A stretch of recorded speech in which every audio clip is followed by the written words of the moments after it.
Bahkan perkara yang selalu diperdebatkan oleh orang-orang kafir Quraisy itu cuma 3 perkara. 1, mereka tidak setuju Tuhan itu satu. 2, kenapa Rasul itu kok laki-laki atau manusia lebih tepatnya. 3, kalau sudah mati mana bisa dibangkitkan. Jadi semua betul-betul berkaitan dengan yakni keimanan.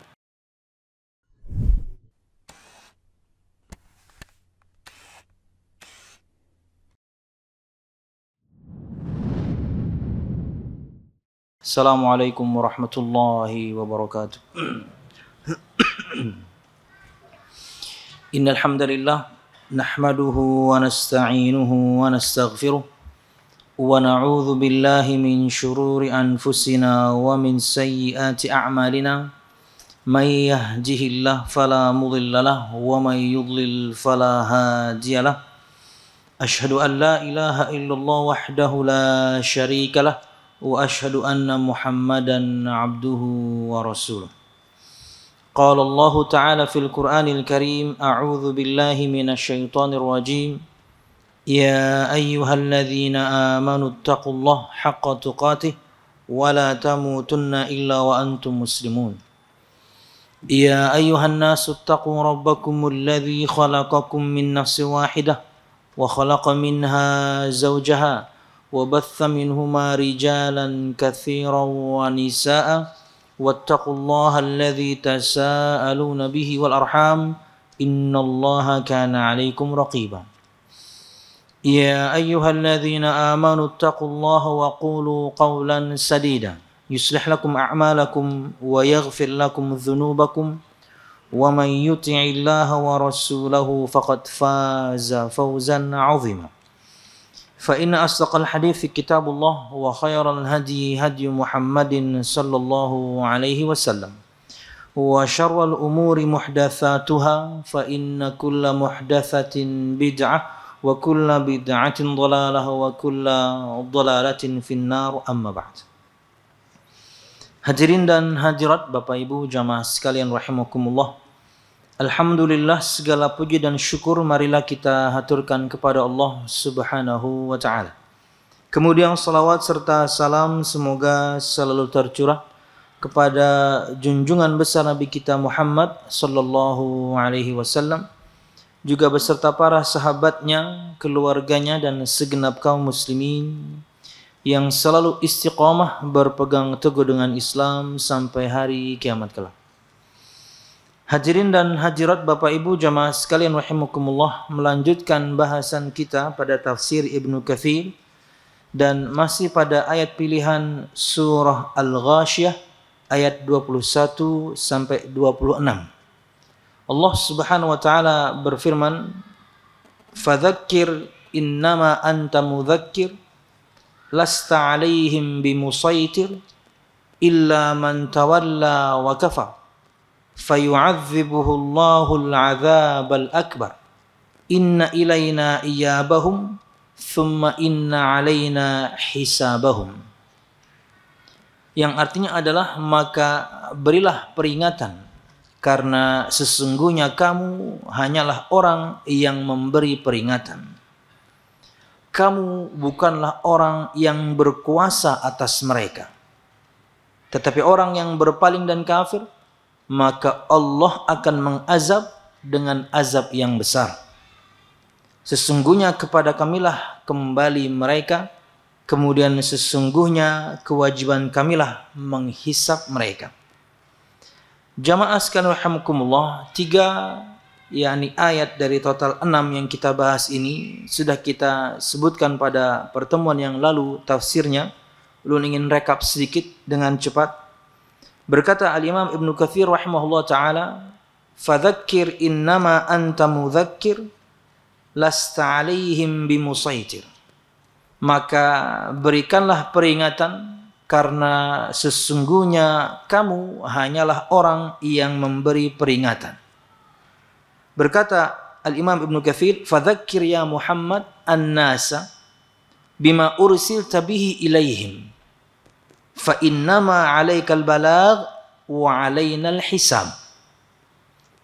maka berikanlah peringatan hai Muhammad sallallahu alaihi wasallam kepada manusia.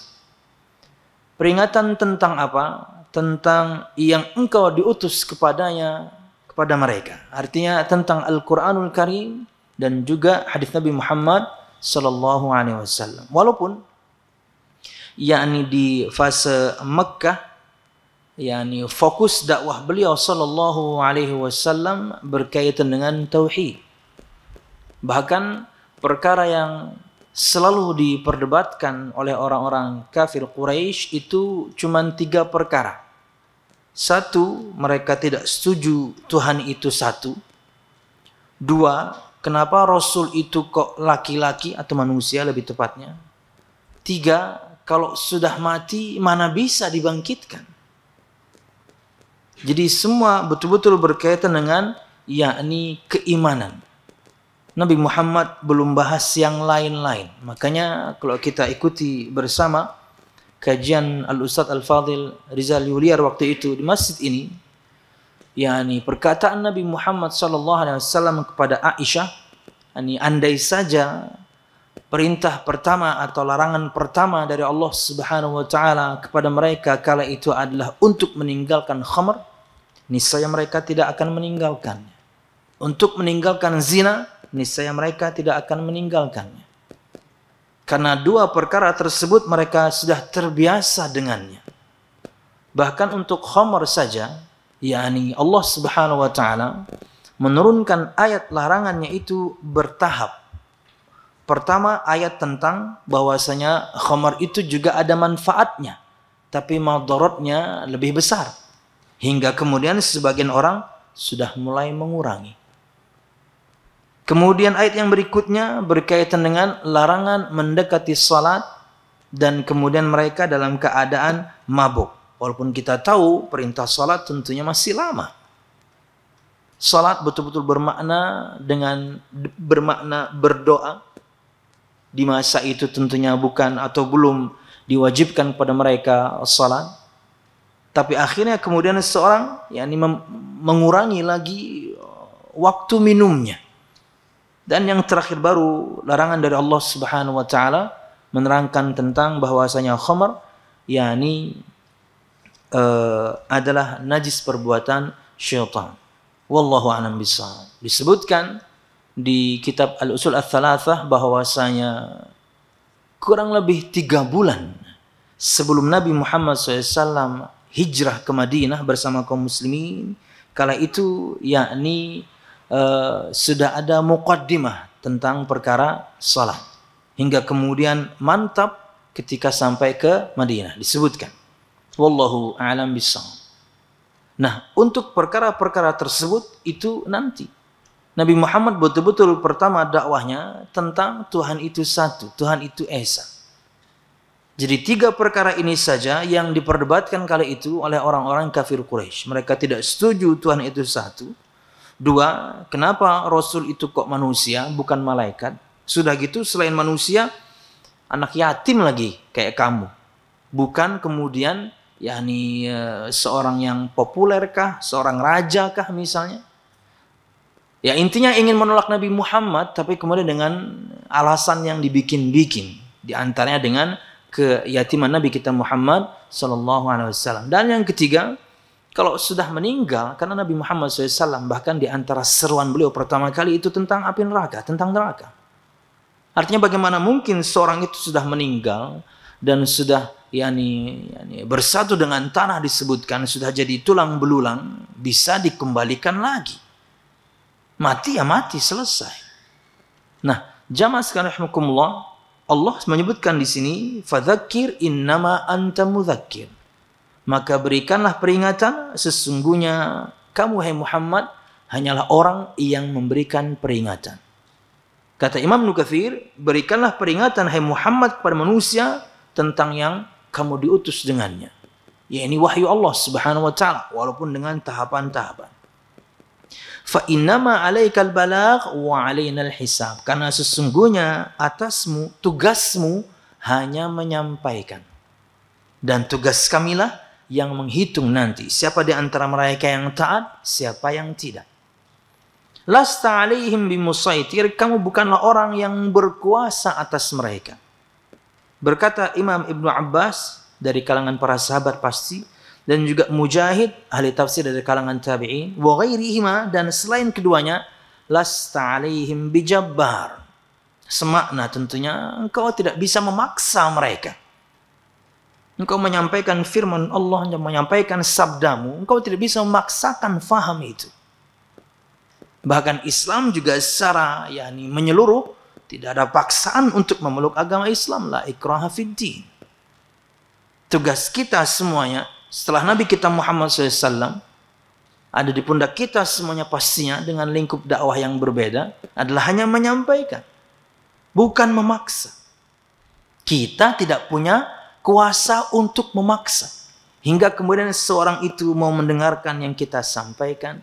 Hingga seorang itu kemudian mau untuk yang kafir hingga masuk Islam. Untuk yang muslim bermaksiat hingga bertaubat. Kita tidak punya kuasa itu. Jadi kata Allah Subhanahu wa taala, lasta alaihim bimusaitir. Kemudian juga dikatakan di sini, waqala Ibnu Zaidin lasta billadzi takrahum 'alal iman. Engkau bukan orang, wahai Muhammad, yang bisa memaksa mereka untuk beriman. Enggak bisa. Jangankan orang-orang kafir Quraisy, pamanmu kan enggak bisa kamu Islamkan. Jangankan orang yang banyak, orang terdekatmu tidak bisa kamu paksa untuk beriman. Ini kabar gembira sebenarnya jamaah. Dua ayat ini kabar gembira untuk semua kita yang berdakwah. Dengan semua lingkup dakwahnya. Bahwasanya ketika dakwah kita tidak diterima dengan baik, maka Anda tidak perlu berkecil hati. Kenapa? Memang kita nggak bisa paksa orang untuk mengikuti yang kita sampaikan. Tapi ingat bahwasanya bisa jadi yang kita dakwahi itu orang-orang terdekat kita kan.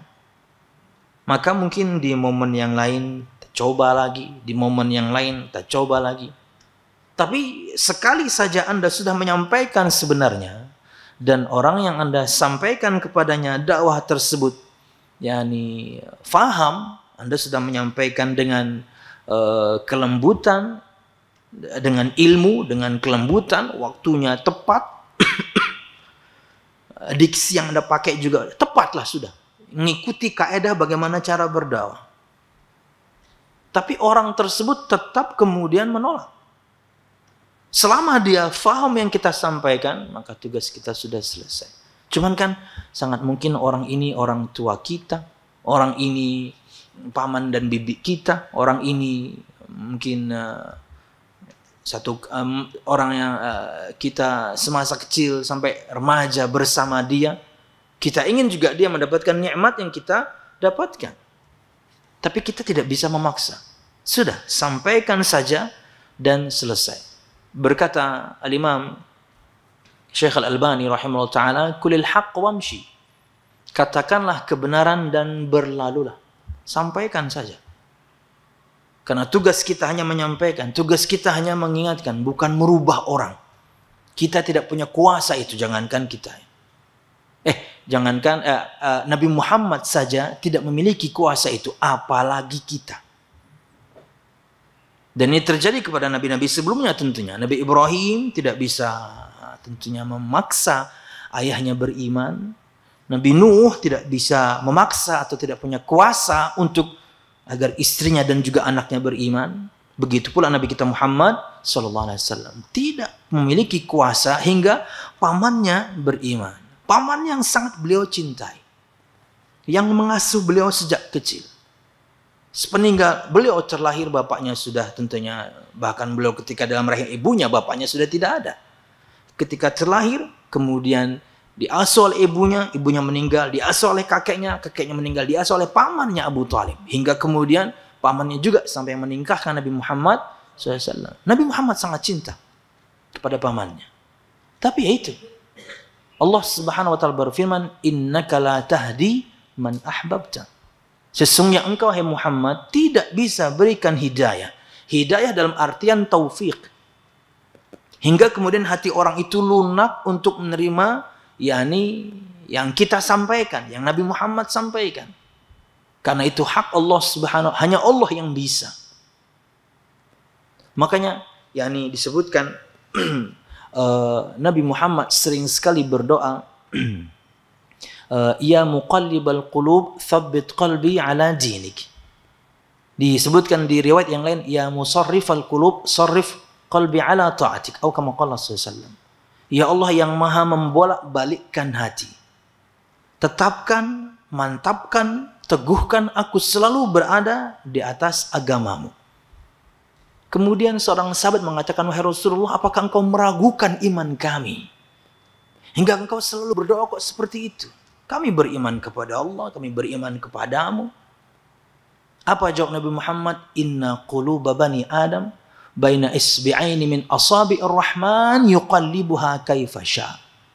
Sesungguhnya hati-hati anak-anak Adam itu di antara dua jemari, di antara jari jemari Allah Subhanahu wa taala, Allah membolak-balikkannya sesuai dengan kehendaknya. Makanya tidak disebutkan ini kabar gembira. Tapi karena mungkin orang yang kita dakwahi itu orang terdekat kita, sekali saja kita menyampaikan dengan ilmu dan mereka faham, tugas kita selesai. Tapi karena mereka orang-orang yang kita cintai, ya kita ingin usahakan lagi. Ingat usaha Nabi Muhammad agar pamannya kemudian menerima Islam itu sampai pamannya wafat. Ya, kan ayat tadi tuh innaka la tahdi amman ahbabta itu kan turun karena Nabi Muhammad mendakwahi pamannya Abu Thalib ketika Abu Thalib itu sedang sakit keras dan di sakit itulah dia meninggal. Apa kata Nabi Muhammad? Ya ammi qul la ilaha illallah kalimatun uhajju laka biha indallah.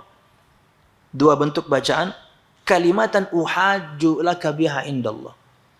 Wahai pamanku, katakan la ilaha illallah. Orang di masa itu faham.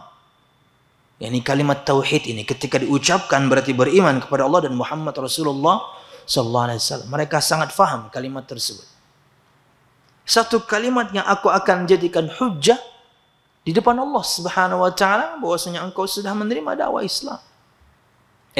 Tak taunya yakni di majlis yang sama ada pemuka-pemuka Quraisy yang lain. Ada Abu Jahal disebutkan, ada Abdullah bin Abi Umayyah disebutkan, dan Abdullah bin Abi Umayyah di kemudian hari dia masuk Islam, tapi saat itu dia juga mendakwahi Abu Thalib untuk berpegang teguh dengan agama nenek moyang.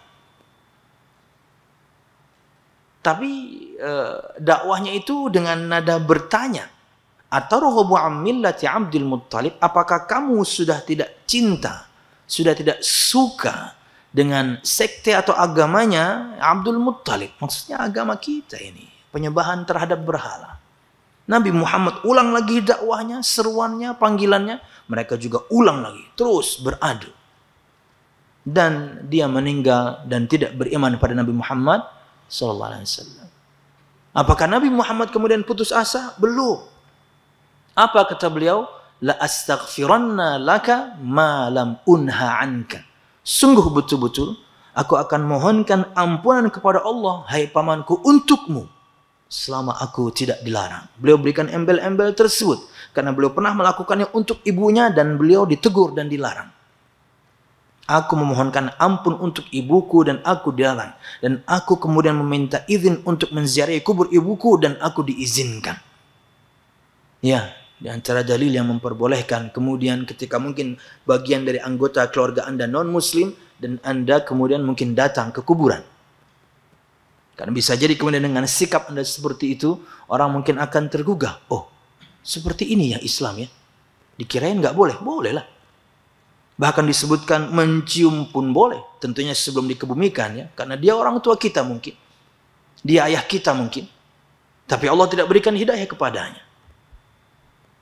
Jadi kata Nabi Muhammad, sungguh betul-betul aku akan mintakan ampun untukmu, hai pamanku, selama aku tidak dilarang. Dan turun ayat larangan. Langsung. Maka nalin nabi walladzina amanu ayyastaghfiru lil musyrikina walau kanu uli qurba ila akhir ayat. Tidak patut untuk seorang nabi dan orang-orang yang beriman memintakan ampunan kepada Allah untuk orang-orang yang kafir. Walaupun tentunya yang sudah meninggal di atas kekafirannya, tapi kalau masih hidup bolehlah. Agar Allah berikan hidayah boleh.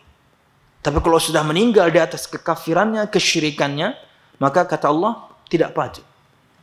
Sekalipun mereka adalah karib kerabat. Betul-betul turun larangan Allah pada Nabi Muhammad. Baru kemudian ada yang tadi, hai Muhammad, kamu tidak bisa berikan hidayah kepada orang yang kamu cintai sekalipun. Tapi Allah lah yang berikan hidayah kepada orang-orang yang Allah Subhanahu wa Ta'ala kehendaki.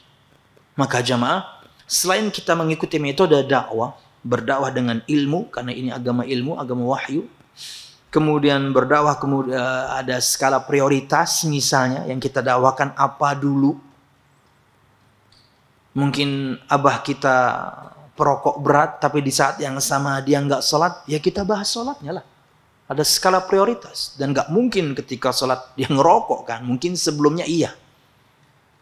Sebelum sholat dia ngerokok, habis sholat dia ngerokok, nantilah itu. Ada skala prioritas ketika berdakwah. Kenapa? Ini bapak nggak sholat ini. Bahas sholatnya, rokoknya belakangan.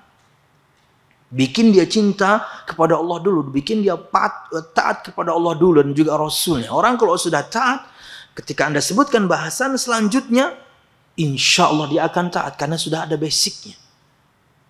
Ini belum apa-apa Anda langsung bahas rokoknya. Waduh, nggak terima dia. Kemudian ya, berdakwah timingnya harus tepat. Waktu penyampaian, kemudian ya, diksi, kata-kata yang Anda pakai juga harus tepat. Ini metode-metode dakwah. Kemudian sudahlah perkataannya tepat, menyampaikannya pun lembut. Dan yang terakhir berdoa. Bahkan mungkin doa nomor 1 ya. Berdoa agar Anda mudah menyampaikan. Berdoa agar mereka mudah untuk faham. Sisanya selesai. Tugas Anda sudah selesai. Lasta alaihim bimusaitir. Tanamkan ini di benak kita semuanya. Walaupun ini untuk Nabi Muhammad SAW. Tapi apa? Kaidah dalam ulumul Quran, al-ibratu bi'umumil lafzi la bi khususis sabab. Ibrah itu bisa diambil dari firman Allah karena keumuman lafaznya, bukan karena kekhususan sebabnya. Oke, ayat ini untuk Nabi Muhammad SAW, tapi berlaku umum untuk umatnya yang berdakwah. Sampaikan saja. Dan tugas kita hanya menyampaikan. Kita tidak punya kuasa, kita tidak bisa memaksa agar orang kemudian yakni menerima yang kita sampaikan. Oke. Kemudian yakni itu yang kita sebutkan di pertemuan yang lalu. Berikut bahasan hari ini. Wa qauluhu illa man tawalla wa kafar. Dan firman Allah Subhanahu wa taala, tetapi orang yang berpaling dan kafir,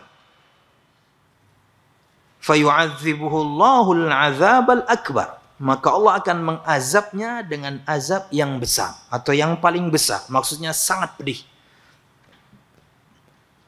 Berkata Imam Ibnu Katsir, ay tawalla 'anil 'amali bi arkanihi wa kafara bil haqqi bi hananihi wa lisanihi.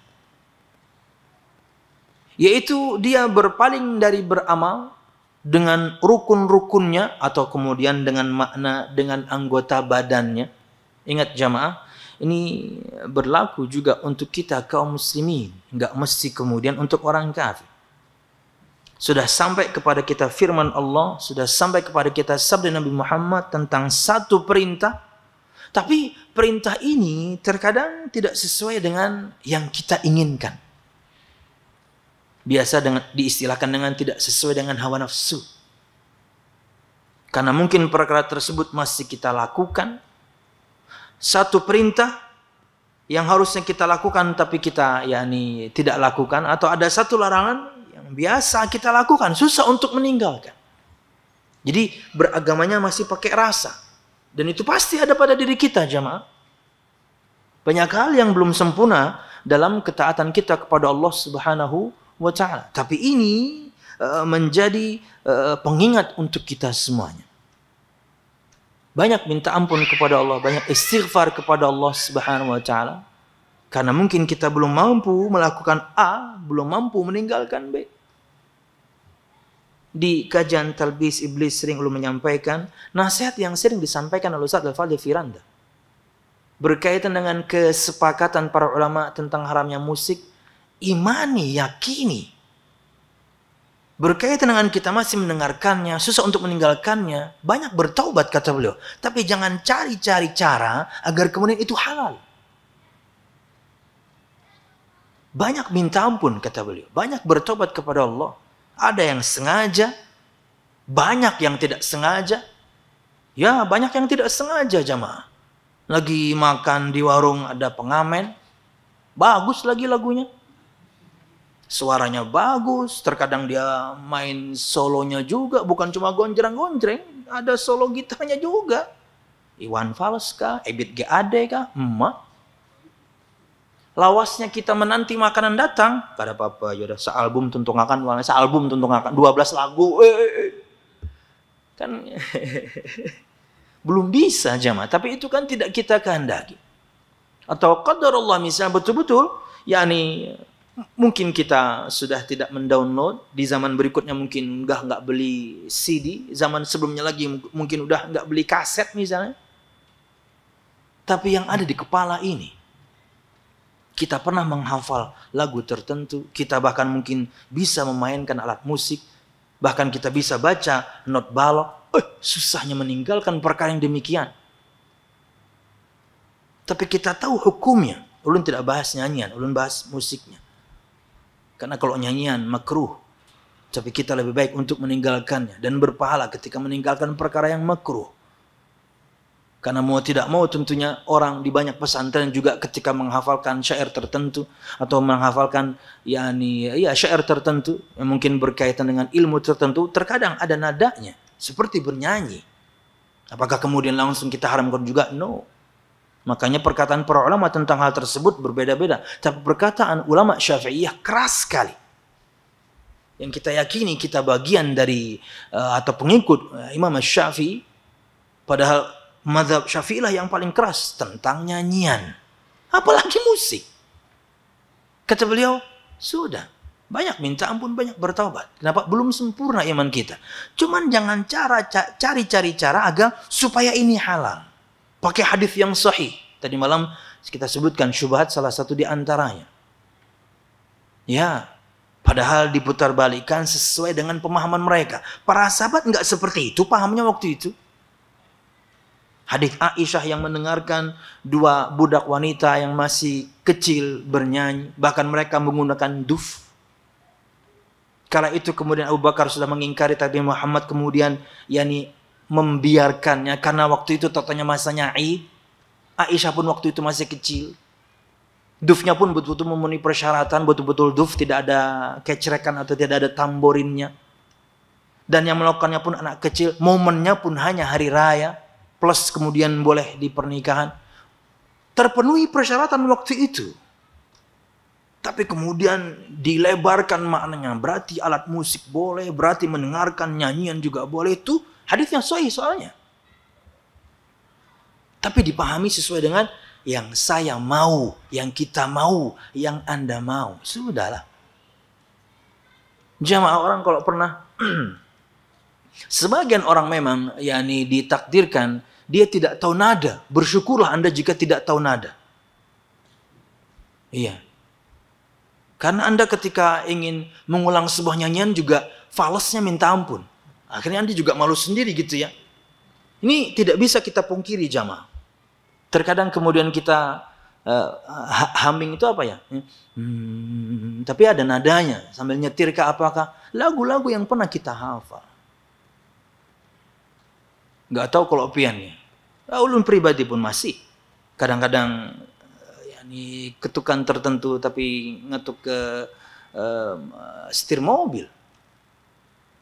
Kanan kiri, kanan kiri, kanan kiri, tik tak tik tak tik. Iya, kita pernah bisa memainkannya, kita bahkan tahu not balok. Kalau bukan istri yang nyetop, oh iya istighfar, pindah ke atas. Ya Allah. Gimana? Tapi harus meyakini hukumnya. Bukan kemudian cari cara masuk adzan kah? Belum ya? Ingin menghalalkan, jangan. Kita belum sempurna. Wallahu a'lam bishawab. Illa man tawalla wa kafar, yang berpaling dan kafir, kecuali untuk orang-orang yang berpaling dan kafir. Tawalla anil amali bi arkani, dia berpaling dari beramal dengan semua rukunnya, maksudnya dengan anggota tubuhnya.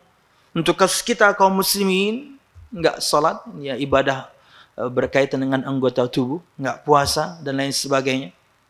Kalau orang kafir enggak kita bahas lah ini, karena kecuali kita bahas potongan yang terakhir, wa kafar, yang memang mengkafiri dari awal. Boro-boro kemudian beramal dengan anggota tubuhnya. Wa kafara bil haqqi, ini wa kafara bil haqqi bihananihi walisan, dan dia mengkafiri, menolak kebenaran dengan hatinya, dengan lisannya. Apalagi Abu Lahab. Ya. Yani bahkan dengan anggota tubuhnya. Kenapa disebutkan tabat yada abi lahabi wa tab? Celakalah dua tangan Abu Lahab, dan celakalah karena dia nunjuk-nunjuk Nabi Muhammad itu dengan dua tangannya memang. Di majelis di mana Nabi Muhammad berceramah, selain tentunya sebelumnya dia berusaha yakni mengirim anak-anak muda untuk belajar mendongeng. Begitu Nabi Muhammad selesai menyampaikan firman, pendongengnya kemudian datang di titik yang sama dan menyampaikan dongeng. Kemudian mengatakan, bukankah yang saya sampaikan lebih bagus dibandingkan yang disampaikan si Muhammad itu? Sallallahu alaihi wasallam. Supaya orang memiliki pembanding. Yang disampaikan Muhammad itu dongeng, tapi yang punya saya kan lebih bagus. Padahal mereka tahu yang disampaikan Nabi Muhammad bukan dongeng. Cuman karena yakni kesombongan mereka hingga menolaknya. Nah, Abu Lahab itu tunjuk-tunjuk, ini ponakan saya nih, nggak usah didengar, dua tangan. Bukan cuma satu, tapi dua-duanya. Ini ponakan saya nggak usah didengerin ya, tukang bohong nih. Oh, ini tukang sihir ponakan saya ini. Asal kalian tahu aja. Makanya semua yang masuk Islam pasti ribut kan? Suami sama istrinya cerai. Anak sama ayahnya pasti kemudian ribut. Ini tukang sihir nih orang. Dua tangan. Di setiap Nabi Muhammad SAW menyampaikan dakwahnya. Bayangkan bagaimana sakit hatinya Anda ketika ceramah. Paman Anda yang begitu. Karena memang berdakwah kepada keluarga itu lebih berat. Berdakwah kepada keluarga itu lebih berat. Kenapa? Mungkin kita bertemu dengan mereka setiap hari. Mungkin juga kita menyampaikan nasihat beberapa kali, tapi mereka melakukan penolakan demi penolakan. Menyakitkan tentunya. Makanya, jamaah sekalian rahimakumullah, di hari kiamat kelak ketika Azar, bapaknya Nabi Ibrahim, yakni beriman, tapi sudah terlambat, kan bentuknya Allah Subhanahu wa Ta'ala rubah. Bentuknya Allah Subhanahu wa Ta'ala rubah menjadi binatang tertentu. Ya. Dan itu sangat memalukan tentunya untuk Nabi Ibrahim alaihissalam. Jika orang-orang tahu ini dulu adalah bapaknya. Ulun sudah bahas sepertinya di Masjid As-Salam. Di antara hadis-hadis yang tentang perkara gaib, di antaranya kejadian tersebut bagaimana dirubahnya yakni fisik Azar bapak Nabi Ibrahim menjadi bentuk yang lain agar orang-orang enggak tahu tadi ada manusia yang ingin beriman tapi udah terlambat, padahal itu bapaknya. Karena ketika dunia dia menolak untuk beriman. Tapi di hari kiamat saya pengen beriman, sudah terlambat ayah, nggak bisa. Dan Allah rubah dia menjadi bentuk yang lain. Kenapa? Untuk menutupi malunya Nabi Ibrahim, bapaknya sendiri tidak beriman. Ya jemaah. Mungkin juga terjadi kepada semua ustadz misalnya. Ketika berceramah, tapi kemudian bininya yang melanggar. Ketika ceramah anaknya yang melanggar. Ketika ceramah bapaknya yang melanggar. Kan rasanya pengen berhenti kalau seperti itu. Kenapa? Oh, abahnya jadi kayak itu ya. Ya, menyakitkan untuk seorang yang menyeru akan agama ini. Ketika anggota keluarganya tidak mensupport. Bina mesti berdakwah kayak itu ya. Bina mesti mengharamkan ya. Abahnya jangan melanggar ya. Mamaknya jangan melanggar ya. Paman acilnya melanggar. Kenapa pengen tahu? Aku acilnya ya. Iya.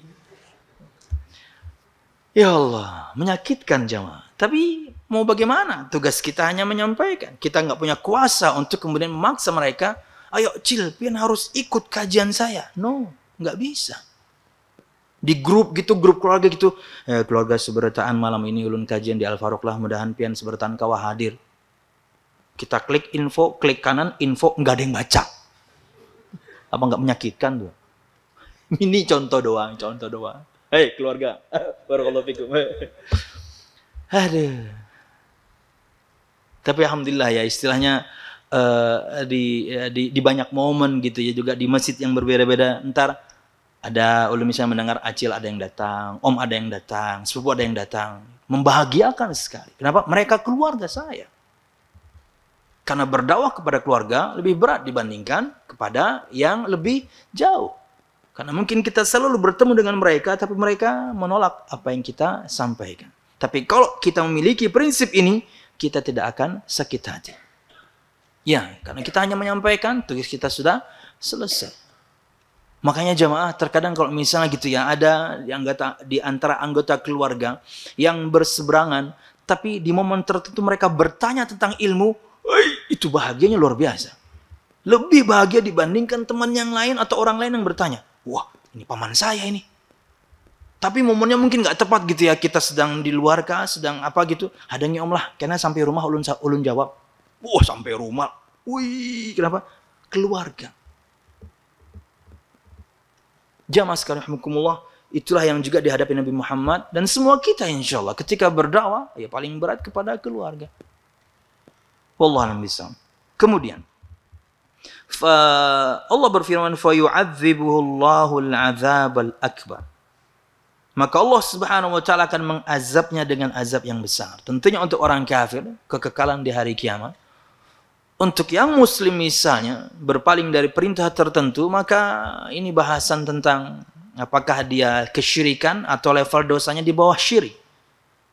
Kalau kesyirikan apakah sampai mati dia syirik atau sempat bertobat sebelum meninggal.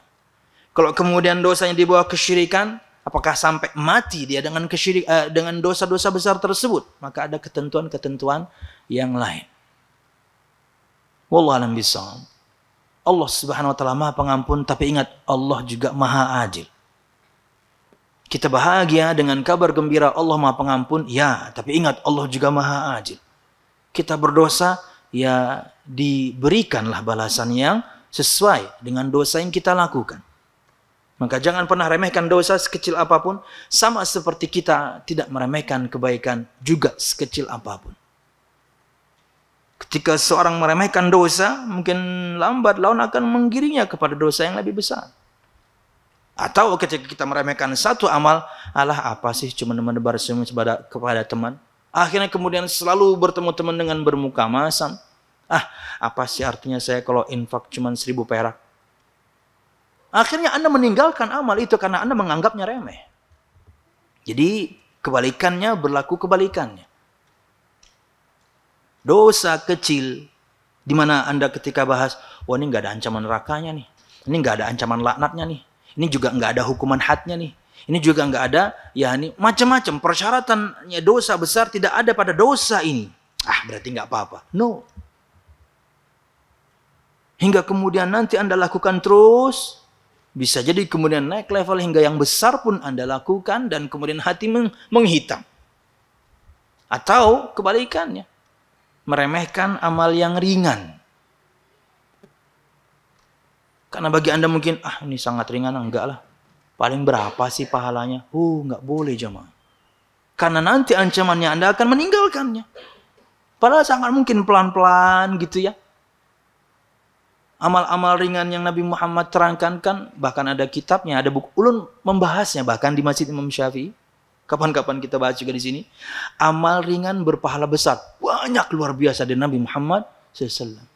Terkadang orang menganggapnya remeh. Paling mudah apa? Jawab adzan. Menjawab adzan itu amal ringan pahala besar. Contoh lain apa? Jawab salam. Itu amal ringan pahala besar. Salat duha. 2 rakaat doang. Nggak ngambil 5 menit waktu Anda dalam sehari. Amal ringan pahala besar. Zikir tertentu, subhanallah bihamdi, subhanallah azim atau subhanallah bihamdi, ringan. 100 kali juga, itu mungkin nggak sampai 5 menit. Apalagi mungkin ketukan Anda 180 BPM misalnya. Selesai 2 menit. BPM itu beat per second ya. Yang main double pedal paham dia. Ya, subhanallah. Subhanallah bihamdi, subhanallah. Akhirnya terdengarnya juga cuman saking cepatnya ya. Pelan-pelan lah. Subhanallah bihamdi. Subhanallah bihamdi. 100 kali, nggak sampai 5 menit. huttat lahu khatayahu walau kana mithla zabadil bahr. Barang siapa yang menyebutkan zikir berikut, subhanallah bihamdi, sehari semalam 100 kali. Sehari semalam, berarti padahal 5 menit juga selesai. Tapi Nabi Muhammad buka waktunya. Sehari semalam. Akan diampuni untuknya dosa-dosanya walaupun sebanyak buih yang ada di lautan. Coba. Memang ya, amal ringan pahala besar itu indikasi hadis lemah atau bahkan mungkin palsu. Betul. Tapi apakah mutlak? Tentu tidak. Selama periwayatan yang sahih, kita amalkan. Banyak yang ringan, pahalanya luar biasa. Berkata Imam Ahmad, menerangkan tentang firman Allah Subhanahu wa taala, "Fayu'adzibuhu Allahu al-'adzab al-akbar." Maka Allah Subhanahu wa taala akan mengazabnya dengan azab yang besar bagi yang berpaling, bagi yang kafir. Bagi yang kafir tentunya yakni selama-lamanya, bagi yang berpaling kalau dia muslim kemudian berpaling dari perintah atau bahkan menerobos larangan, ada ketentuan lagi bahasan tentang para pelaku maksiat di kalangan orang yang bertauhid kepada Allah Subhanahu wa taala. Bahasan terpisah. Haddatsana Qutaibah, haddatsana Laits an Sa'id bin Abi Hilal an Ali bin Khalid anna Aba Umamah. Mana nih? Mas Dani mana nih? Disebutin nih. Bahwasanya Abu Umamah, Mas Dani kan anaknya Umamah ya. Anna Aba Umamah Al-Bahili, ini Al-Bahili, bukan Al-Banjari ya. Anna Aba Umamah Al-Bahili marra ala Khalid bin Yazid bin Muawiyah. Fasa'alahu an aliyani kalimatin sami'aha min Rasulillah sallallahu alaihi wasallam. Faqala, sami'tu Rasulullah sallallahu alaihi wasallam yaqul, ala kullukum yadkhulul jannah illa man syarada 'ala Allahi syaradal ba'iri 'ala ahli. Disebutkan dari Imam Ahmad, dia menyebutkan anak-anaknya fulan. Dari Ali bin Khalid bahwasanya Abu Umamah Al-Bahili melewati atau bertemu dengan Khalid bin Yazid bin Muawiyah. Kemudian dia bertanya kepadanya tentang kalimat yang paling lembut yang pernah dia dengarkan dari Rasulullah sallallahu alaihi wasallam. Tentunya bisa jadi dari Muawiyah bin Abi Sufyan, seorang sahabat. Karena kalau misalnya Khalid bin Yazid bin Muawiyah, jauh banget kan? Muawiyah sahabat, kemudian Yazid tabi'in, Khalid tabi'ut tabi'in. Enggak mungkin yang ngomong ini adalah si Khalid, pasti yaitu kakeknya Muawiyah bin Abi Sufyan. Bahwasanya apa? Yani kalimat yang paling lembut yang pernah dia dengarkan dari Muhammad sallallahu alaihi wasallam. Alien itu bisa diartikan lembut atau paling nyaman didengar, paling enak didengar. Ya, itu juga berlaku untuk yang kita bahas tadi kan. Ya, ini sudah tabiat kita sebagai manusia. Laki-laki yang suaranya bagus, perempuan yang suaranya bagus, entah itu dalam nyanyian atau bacaan Quran, basicnya kita suka. Kenapa? Lembut, enak didengar. Oke. Kemudian dia berkata, sami'tu Rasulullah sallallahu alaihi wasallam yaqul, saya mendengarkan Nabi Muhammad SAW bersabda, ala kullukum yadkhulul jannah. Ketahuilah sesungguhnya semua kalian masuk surga Allah Subhanahu wa taala. Wih, paling enak didengar sudah. Kita sebagai umatnya, ini kabar gembira dari Nabi Muhammad SAW. Cuman hadis ini dicantumkan Imam Nukathir ketika sedang membahas tentang azab. Jadi kata Muawiyah, kalimat yang paling lembut, yang paling enak didengar, yang saya dengarkan dari Muhammad Rasulullah, beliau mengatakan, ketahuilah sesungguhnya kullukum yadkhulul jannah, semua kalian masuk surga. Luar biasa. Lanjutannya ini, illa man syarada 'ala Allahi syaradal ba'iri 'ala ahli, kecuali bagi orang-orang yang lari dari Allah seperti larinya seekor unta dari keluarganya atau pemiliknya. Karena mungkin lepas dari ikatan. Unta kalau sudah lari, maka sangat susah ditemukan. Itulah kenapa kemudian Nabi Muhammad menyebutkan tentang hafalan itu harus diikat, dan beliau menyebutkan contohnya itu betul-betul seperti unta. Jadi kata beliau SAW, siapa yang bisa bantu saya? Beliau memberikan permisalan akan hafalan itu harus dijaga, diulang-ulang, karena dia cepat hilang seperti hilangnya seekor unta dari ikatannya. Karena kalau sudah lepas dari ikatannya, sudah kemungkinan balik sangat jauh. Anda mengejar, mencari, menangkapnya pun itu juga perkara yang sangat berat. Kalau misalnya ketemu, apalagi misalnya na'udzubillah, Anda pernah berbuat zalim kepada onta tersebut. Di antara yang disebutkan oleh para ulama tentang kelebihan onta, hingga kemudian kenapa disebutkan bahkan di surah ini, kenapa kalian tidak lihat pada penciptaan onta bagaimana dia diciptakan? Karena onta itu juga memiliki dendam yang luar biasa. Onta itu pendendam. Walaupun mungkin ini bukan kelebihannya, tapi ini keunikan mungkin. Dia bisa mengingat orang yang pernah menzaliminya walaupun puluhan tahun kemudian, kalau mungkin umurnya misalnya panjang. Ya, disebutkan cerita-cerita tentang hal tersebut. Bahwasanya dia akan membalas kezaliman orang yang pernah mungkin menzaliminya. Dan dia mampu melakukan itu. Onta luar biasa jemaah. Binatang mungkin di antara binatang yang paling kuat mungkin.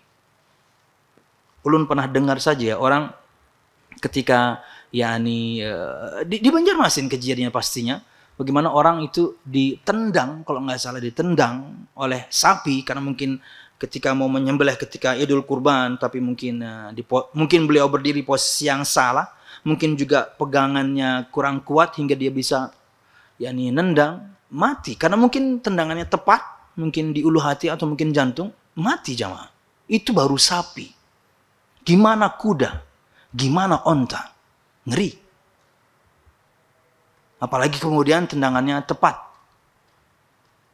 Jamaah, kata Nabi Muhammad SAW, kecuali orang-orang yang lari dari Allah seperti larinya seekor unta dari pemiliknya. Sama seperti sabda Nabi Muhammad yang lain. Semua kalian masuk surga kecuali yang enggan. Ada yang nggak mau. Kullukum yadkhulul jannah illa man aba. Semua kalian itu masuk surga loh. Kecuali yang nggak mau. Ada yang nggak mau. Aneh, kata para sahabat, wa man ya'ba ya Rasulullah. Akan sangat aneh tentunya itu didengarkan, makanya para sahabat bertanya, siapa kok ada yang enggan? Karena mungkin orang ini sudah belajar bagaimana nikmat surga, detail sifat-sifat surga dari Allah atau dari sabda Nabi Muhammad SAW dengan semua kenikmatan tersebut. Kok ada yang nggak mau? Ya, tentunya mungkin bisa jadi karena bodoh ya. Karena tentunya kebodohan itulah kemudian mendorong dia untuk tidak beriman dengan perkara gaib. Karena kalau sudah berkaitan dengan perkara gaib, murni keimanan. Karena nikmat yang Allah terangkan dalam firman-Nya, nikmat yang Nabi Muhammad terangkan dalam sabdanya, murni iman. Anda membayangkannya pun mungkin tidak pernah akan bisa. Akan nikmat-nikmat tersebut. Di surga nanti ada rumah-rumah, terlihat bagian dalam dari luarnya, terlihat bagian luar dari dalamnya. Pikiran kita, wah, rumah transparan nih. Kan segitu doang pemikiran kita. Bahannya pun di dunia sekarang kita mungkin sudah bisa memungkinkan itu untuk dibikin rumah kaca kah? Atau mungkin dari akrilik kah misalnya. Tapi gimana ya? Padahal Nabi Muhammad sedang ingin menerangkan sebuah keindahan berkaitan dengan rumah di surga. Atau mungkin nikmat-nikmat yang lain. Murni beriman. Kalau sudah berkaitan dengan perkara gaib, kalau nggak firman, ya sabda. Nggak bisa kira-kira. Ini kira-kira nggak bisa. Kalau sudah berkaitan dengan perkara gaib, apalagi berkaitan dengan surga neraka, Allah berfirman apa, Nabi Muhammad bersabda apa. Nggak bisa, bisa saja atau mungkin saja menurut pendapat, nggak bisa kayak gitu. Kalau sudah berkaitan dengan perkara gaib, maka betul-betul berkaitan dengan yakni dalil. Firman Allah atau sabda Nabi Muhammad SAW. Jadi kata Nabi Muhammad, beliau menjawab, man ata'ani dakhalal jannah wa man asani faqad aba. Barang siapa yang mentaatiku, dia masuk surga.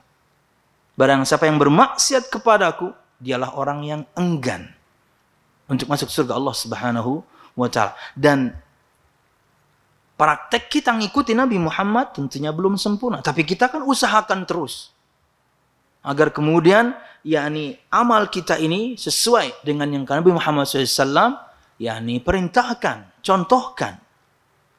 Iman juga, ibadah berkaitan dengan perkataan juga, dan juga berkaitan dengan anggota badan. Belum sempurna, tapi kita usahakan terus. Oke, bagian yang terakhir dari ayat ini. Wa qawluhu inna ilayna iyabahum thumma alayna hisabahum. Firman Allah Subhanahu wa taala, sesungguhnya kepada kamilah kembalinya mereka, kemudian sesungguhnya kewajiban kamilah menghisab mereka. Berkata Imam Ibnu Katsir, inna ilayna iyabahum ay marji'uhum wa munqalabahum. Kepada kamilah mereka akan kembali. Ini dalil. Dalam potongan ini saja, ini dalil semua kita akan dibangkitkan kembali. Cukup ayat yang seperti ini. Bukti semua kita akan dihidupkan kembali, karena akan kembali. Untuk apa? Untuk diberikan balasan. Karena jamaah, kalau misalnya tidak ada hari pembalasan, tidak ada surga neraka, maka dari awal diutusnya para rasul, diturunkannya pada mereka kitab-kitab, diterangkannya semua halal haram, perintah dan larangan di kitab tersebut, nggak ada gunanya semua. Ulun-ulang, jika tidak ada hari perhitungan dan pembalasan, jika tidak ada surga dan neraka, maka kan ada lagunya kan, itu ya. Tapi jangan tidak saya lakukannya. Iya. Jika surga dan neraka tak pernah ada, Anda tinggal kasih nadanya aja. Iya. Dewa 19 kayaknya. Jamaah, kalau misalnya tidak ada hari perhitungan dan pembalasan, tidak ada surga neraka, maka diutusnya para rasul, diturunkannya kepada mereka kitab-kitab, dan kemudian diterangkannya semua syariat dalam kitab tersebut, percuma semua. Kenapa? Enggak ada balasannya apa? Untuk apa kemudian kalau tidak ada balasannya? Tidak ada perhitungan, tidak ada pembalasan, tidak ada surga neraka? Karena semuanya terhubung, makanya semuanya yakni bermanfaat. Diutusnya para rasul, diturunkannya pada mereka kitab-kitab, diterangkannya dalam kitab tersebut syariatnya, akan menjadi pembeda siapa yang beriman kepada Rasul ini, siapa yang tidak. Karena nanti ada perhitungannya. Karena nanti ada pembalasannya. Karena nanti ada surga dan nerakanya. Karena semuanya terhubung. Maka kata beliau, nahnu nuhasibuhum ala a'malihim wa nujazihim biha. Kata Allah, kami akan menghisap semua amal mereka dan kami akan membalas amal tersebut. Tapi sangat adilnya Allah ya. Kalau amal baik dilipat gandakan. Amal buruk, ya hitungannya satu-satu aja. Kalau baik dilipat gandakan. Di atas keadilan. In khairan fa khairun wa in syarran fa syarrun. Jika amalnya baik, kebaikanlah yang kami akan berikan kepadanya. Surga Allah. Wa in syarran fa syarrun. Dan jika amalnya buruk, maka keburukanlah yang akan dia dapatkan. Kenapa? Allah adil. Jangan cuma bahas Allah Maha Pengampun. Allah juga adil. Baik Anda, Allah akan lebih baik. Buruk Anda akan mendapatkan balasannya. Wallahu a'lam bishawab. Maka jamaah sekalian rahimakumullah, kepada semua kita yang sampai kepadanya firman dan sabda, maka janganlah berpaling. Jika belum mampu, katakan, ya Allah berikan saya kemudahan untuk melakukan amal A. Jika belum mampu untuk meninggalkan, ya Allah berikan saya kekuatan untuk meninggalkan amal B. Jangan langsung dari awal, nggak bisa nih perintah kayak gini nih. Ini terlarang, aduh saya sering makan lagi. Ini terlarang, aduh saya sering melakukan lagi. Berat amat sih syariat. No. Banyak minta ampun, banyak istighfar ketika kita belum sempurna. Tapi terima itu dari Allah Subhanahu wa taala yang disampaikan Nabi Muhammad sallallahu alaihi wasallam. Wallahu a'lam bishawab. Ini pertemuan kedua tentang ayat surah Al-Ghasyiyah 21 sampai 26 dan merasa ini sudah cukup untuk mengingatkan semua kita bahwasanya tugas Nabi Muhammad hanya mengingatkan. Siapapun di antara kita ingin taat, monggo, dia punya pilihan. Yang ingin berpaling, juga silakan. Toh, semuanya akan dihitung dan semuanya akan dibalas.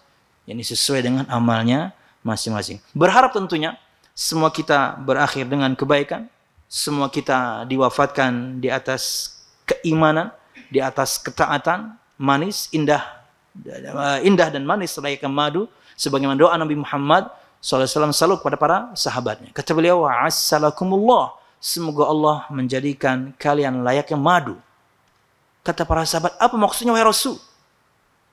Allah akan menjadikan dia selalu bertaat atau melakukan ketaatan kepada Allah, dan Allah cabut nyawanya ketika dia sedang menjalankan ketaatan kepada Allah Subhanahu. Itulah arti semoga Allah menjadikan kalian layaknya madu, manis, akhir hayat yang indah. Insyaallah. Amin ya rabbal alamin. Ini yang bisa disampaikan, mudah-mudahan bermanfaat. Salah dan khilaf, mohon maaf. Mudahan kajian kita diberkahi Allah Subhanahu wa taala. Amin ya rabbal alamin. Ada pertanyaan sebenarnya, tapi dia cuma menyebutkan assalamualaikum. Ya, waalaikumsalam. Nah, pertanyaannya nggak ada. Kalau bertanya ke nomor ini, ya, silakan. Assalamualaikum. Silakan langsung tanya. Jangan nunggu saya jawab dulu baru kemudian Anda nanya. Saya jawab sekarang, Anda menyampaikan pertanyaan, saya sudah tidur. Barakallahu fikum jamaah.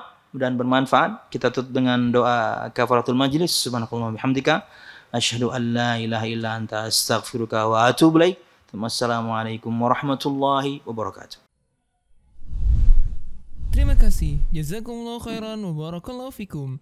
Video ini dibuat atas partisipasi dari donasi Anda. Semoga menjadi amal jariah bagi Anda semuanya.